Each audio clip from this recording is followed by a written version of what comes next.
guys, my name is Crystal. Welcome to my YouTube channel. It is Sunday. Alexa, what's the time, please? The time is 9:14 a.m. Alexa, good morning. Good morning. Right, guys, so I haven't gone out and I haven't taken Max out for a walk. I'm not angry, I'm not upset. Fast food makes me irritable, so I had a load of McDonald's the other day. It does make me irritable. It makes me feel like sluggish. It makes me irritable. I had a few jelly babies at the Hollywood Bowl as well. They've got these 20p machines where you put the 20 pence in, turn the handle, you get jelly beans or Skittles. So I had a few jelly beans as well. Felt like a little kid. So I've got to take Max out for a walk. I was doing a video. I've had to delete it when my mother's rung, and I was talking about what happened to me in Gloucestershire, and I was talking about things, and I got interrupted when I was talking on a video by my mum calling, which was weird because it's very early for my mother, who's almost 80, to get up and keep, ringing the phone. So my conversation to the camera was interrupted because my mum rang the phone. I was talking about the things that had happened in Gloucestershire to me, which was quite painful talking about it actually and remembering it. What I'm going to do is I'm going to tell you what I was talking about now, and hopefully I won't get interrupted this time by dogs barking, my mum calling, or something stopping me speaking. So I lived in a women's refuge in Gloucestershire for 6 months. That is because my ex-partner in London was being abusive towards me, and the council staff put me in this women's refuge in Weston Road in Gloucestershire. In about 2005, right, Eminem was still a prolific rapper in 2005, wasn't he? Eminem. Because I remember my husband coming home from work, where he was working, and he went, "Have you heard this song? It's amazing. There's a new rapper, he's called Eminem. You need to listen to this music." And later on I did, and at that time I was still married, wasn't divorced. So from the women's refuge they put me into second stage housing at my request. It was my request. And then from there they sent me to a house. They moved me to a house because I complained that the underground flat was not suitable for me and my child to live in. So they then moved me to this house in Linden in Gloucestershire. I called it the Higgledy-Piggledy house because a lot of these charity homes are not in a fit state. They're in a great need of repair and they're dangerous.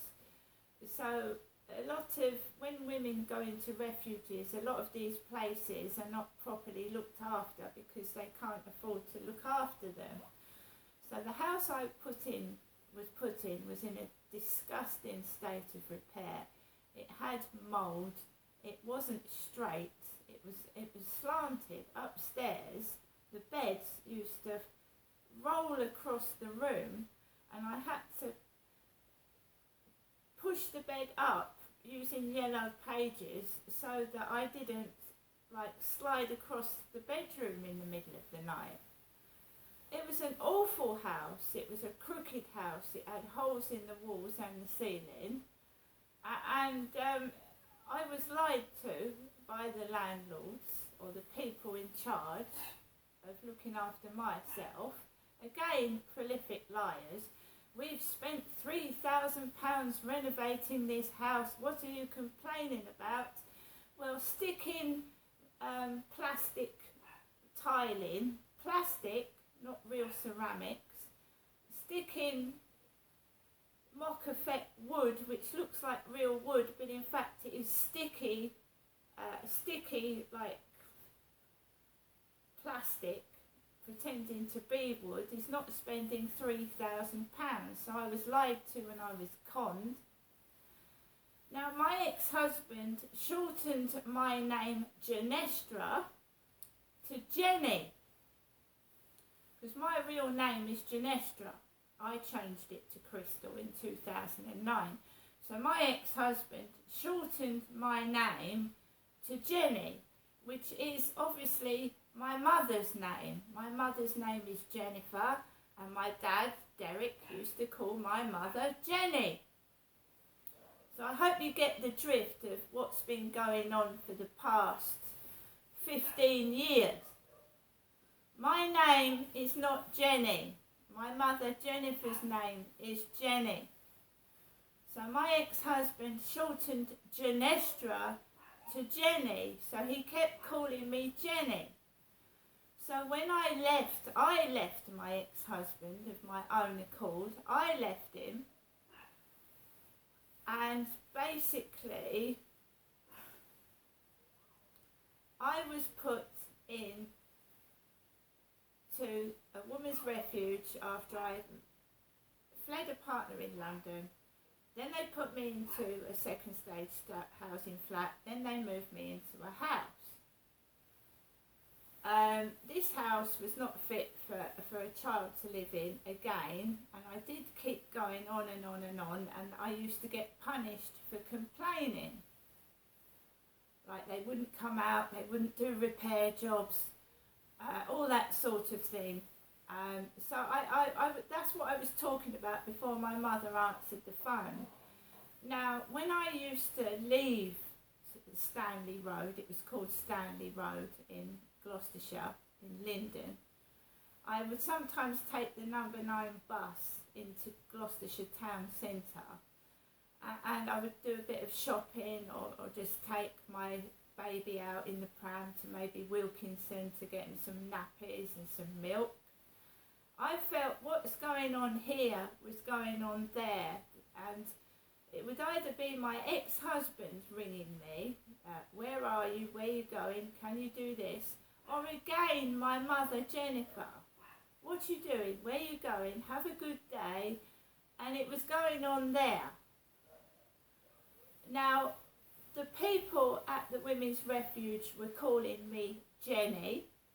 The people in the second stage housing were calling me Jenny, and my name was not Jenny. So on all their documents, they put Jenny. Jenny is this, Jenny is that, Jenny doesn't do this, Jenny isn't doing that, and my name was not Jenny. So this has been going on for a long time, the cover-up of what went on in 2008 and calling me Jenny when my name is not Jenny. My mother's name is Jenny. Derek called his wife Jenny. When I came to Gloucestershire to Chatham, I was not Derek's wife Jenny. I was his daughter, Genestra. So I came down to get help, and in fact this conspiracy and cover-up, making out I was Derek's wife Jenny, who had a well-known chronic mental health condition, schizophrenia, which I never ever did have, is unbelievable, and it's still going on today. What I went through was a complete nightmare. I almost died 3 times. This conspiracy and cover-up that went on. They were making out I was Jenny. And I kept saying, I'm Genestra. I'm not Jenny, I'm Genestra. My mum would ring whilst I was in the Women's Refuge. I had landline phones at these accommodations, landline phones, because I had Telewest Communications, and I had at Stanley Road, I had a Virgin TV and phone combined. So the landline phone was Virgin, and so was what I was watching on the telly was Virgin. So my mum would call me up on the landline phone, and I would get calls at 11 o'clock at night from my ex-husband. Can't you go to a phone box? And I said, no, it's late.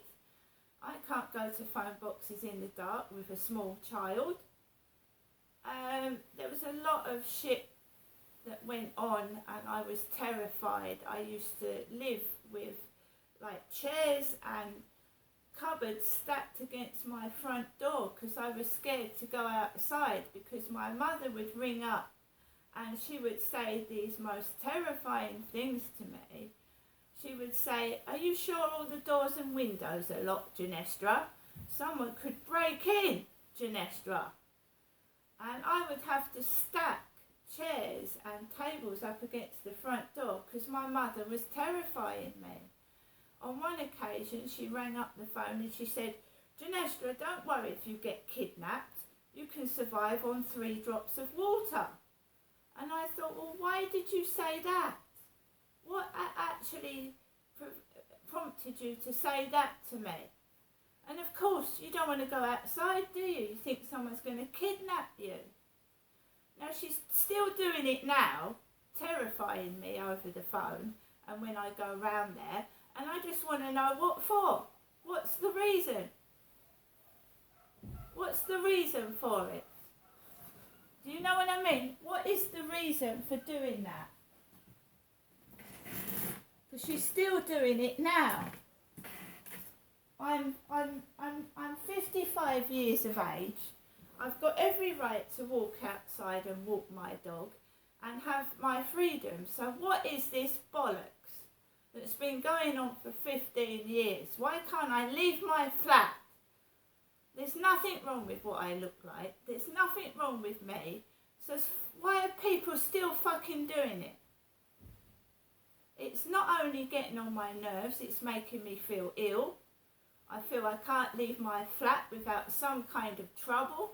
My mum keeps ringing the phone every time I'm due to go outside. After she rings, chronic dog barking, people bullying, and it's not nice and it's not acceptable. Why am I being intimidated and frightened for? What is going on?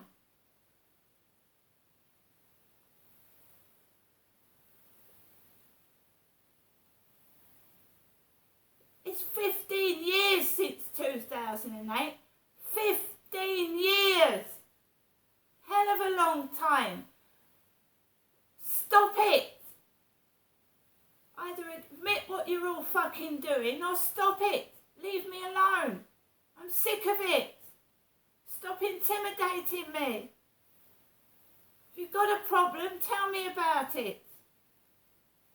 And it's women. Because kiss, kiss, kiss after messages. What is it? Feminist women. Stopping me going out with blokes. Feminists. I'll tell you why I haven't got a fella. I've got my mother frightening me on the phone every time I go outside. Women stopping me meeting men. That's why I can't find anyone. It's women stopping me meeting blokes.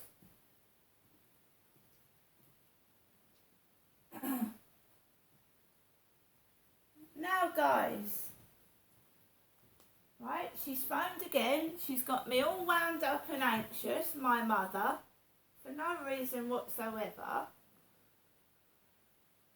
I'm not going out to the co-op today. I want to go into the co-op. I want to get my shopping. I want to go out. I don't want to speak to grannies, old ladies, asking me if I can find a tomato or a carrot or an onion. I will help people if they need it. That's not the point. This is all staged. It's all put on, and I'm after a chap to settle down with. Not interested in women. Right? I've spoken to loads of women over the past week, but not one gentleman. I'm sick and tired of it. It's just wasting my life away with these stupid, ridiculous scenarios when I go in the shop, when I go outside. I need to put crystal cycling. Oh my God! I've had 4 kids, and they're beautiful kids. They're all attractive kids. They are, all of them. I don't know what your fucking game is, but it's fucking ruining my life, and I'm sick of it. Now let's hear the message. Did I? Let's hear the message from Jennifer again. I can't remember if I've let you listen to it or not.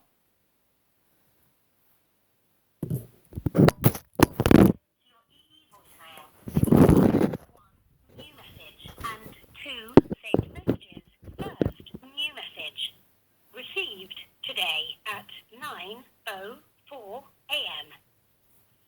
Good morning, it's Sunday morning, Janessa. This is your mum speaking to you from my landline phone to you, Janessa. Hope you have a good Sunday. I'll phone you again later on. Have a good day. Thinking of you, Janessa. Bye.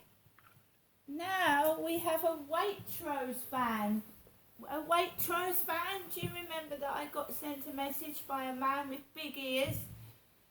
Enormous big ears yesterday. We've got a Waitrose van opposite my flats with the Prince of Wales feathers as he was before he became the King of England, King Charles III. There's a Waitrose lorry with the Prince of Wales' feathers on opposite my flats. After I got sent a photograph of that big-eared gentleman yesterday with enormous ears.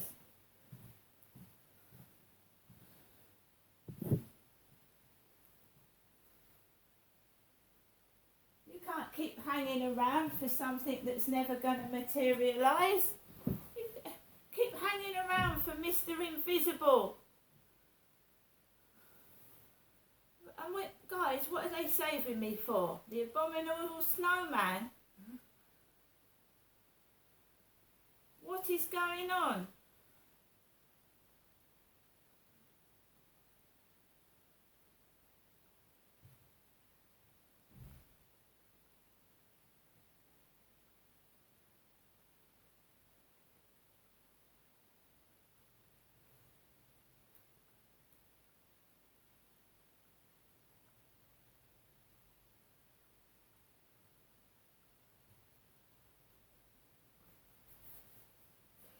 Right guys, I'm going to get on with my day and hopefully this will disappear. You know, I've been in Kent since I was 40 years old. I'm 55 now. I've still not met anyone and settled down, and the Prince of Wales feathers have been around since 2008 and I'm sick and tired of them. Can you get rid of them please? Thank you. See you later.